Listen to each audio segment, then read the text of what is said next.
Hello there beautiful people and welcome back again to our channel. For people that don't know, my name is Enes, I'm working for you. So if you have any questions and video requests, make sure to drop on the line a comment. I would be happy to make a video for you. And for people that do know, welcome back. Please be a witness for that because I made over 200 videos in Shopify customization. They were mostly requested by you guys, and I know some people not even subscribers, but I'm fine with that. I still make the video for them. So don't hesitate, man. If you have any video requests or any questions, just drop me a comment below. I will be happy to provide you with the information you need or even make a video for you. And yeah, you don't have to subscribe, or maybe now you should consider doing so, because if you don't, you lose. Now it's a very different chapter on this channel. I usually share smart customizations. Now it's very different. I share complete sections and widgets, highly customizable, to make your Shopify store very unique and professional without having to pay for those expensive teams or hiring those expensive developers, or even worse, paying for those monthly subscription applications that will drain your money, and it's not a very good idea for long-term projects. But I give you a better deal. Scroll down to the channel, check out the videos and sections I'm sharing, and I'll let you be the judge, and I respect your decision.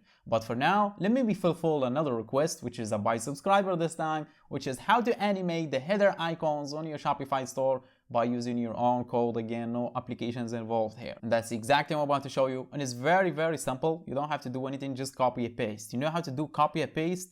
Then you're good to go. Without any more talking, let's jump to it. As you can see, this is Shopify down theme. So I always start with completely new theme, nothing on it. And each video I add small customizations. By the video like 60 or 70, the theme will be completely different. But now, because it's a different chapter, I think I reached that level by halfway or even less. For example, check out this all-in-one reviews carousel that we saw reviews from multiple sources all in one place. Google, Facebook, Amazon, and Etsy, and it's filterable. If I click on Google, only the reviews from Google, and so on for Facebook and Amazon.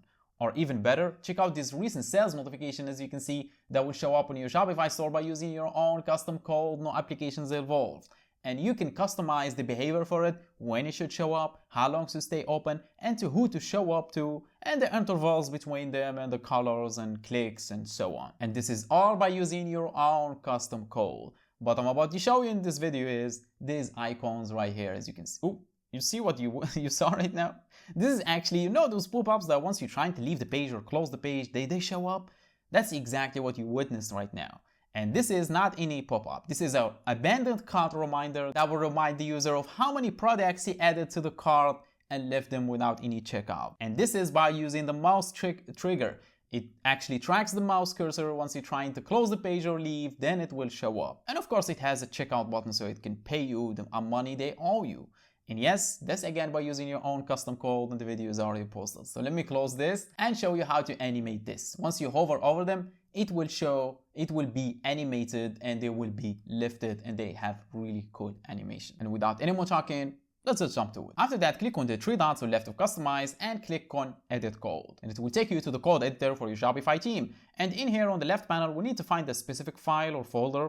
Instead of looking at the folders, use the search bar at the top left corner. And again, I have to mention this for the million times. It's going to be either base.css or theme.css or style.css or custom.css. But most of the free themes, they use base.css. So try base first. And here is base.css. Click on it. And after that, we'll need to scroll all the way down because it's a huge file. Here we go. And in here, we need to paste in our code, and we need to create some space first. To do that, click on anything, the last thing I mean on the code. In my case, it's closing bracket. Then hit enter on your keyboard. Here we go. We have a completely new space to paste in our code. Where are you going to get that code? You need to hire a developer, pay him, wait 24 hours. I'm just joking again. Scroll down the description box and you will see a link completely free, my website. Click on it and it will take you to this page right here. And as I said, completely free, no pay here. Scroll all the way down. You will see a bunch of code here. You don't have to read it. Simply click on this icon right here. As you can see, click on it. We'll copy the code, get back to the code editor, and simply paste it in the space that we did create. Just make sure it's completely empty, nothing on it. Here we go. We paste it in here. Then we're going to click on save, wait for a couple of seconds. It's saved. We will get back in here, reload the page, and see what that will do. So let's just reload the page. Now it's not moving. Once I hover, here we go. Check it out. As you can see, it's way better, and it's still clickable, of course, and it has this hover effect that looks way more professional. If you want to customize this box that the icon's in, just drop me a comment. I will help you do that and change them anywhere you want. But for now, I think my job is done. That's how you animate the header icons on your Shopify store. If you have any questions, make sure to drop them below. And thanks for watching, and catch you in the next one.